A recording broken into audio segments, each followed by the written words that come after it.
حضور نے فرمایا کہ کوئی شخص جب گناہ کر رہا ہوتا تو اس کے دل میں ایمان نہیں ہوتا. مسلمان تو وہ ہوتا ہے لیکن ایمان دل میں نہیں ہوتا. لا یزنی الزانی حین یزنی وہو مومن، کوئی زانی حالت ایمان میں زنا نہیں کر سکتا.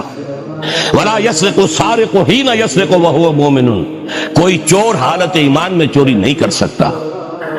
ولا یشرب الخمر حین یشرب وہو مومن، کوئی شرابی حالت ایمان میں شراب نہیں پیتا.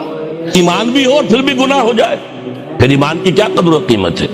ایمان نہیں ہوتا اس وقت تبھی وہ گناہ کرتا ہے. ایک شخص طے کر لے کہ نہیں مروں گا مگر فرما برداری کی حالت میں، چونکہ موت کا کچھ پتہ نہیں کب آ جائے، لہذا اس آیت پر عمل صرف اس وقت ممکن ہے جب کوئی لمحہ بھی معصیت میں نہ بسر ہو. تب یہ ہے کہ آپ کہہ سکتے ہیں کہ نہیں مروں گا مگر حالت فرما برداری میں. اس پر عمل کرنا کوئی آسان کام نہیں ہے.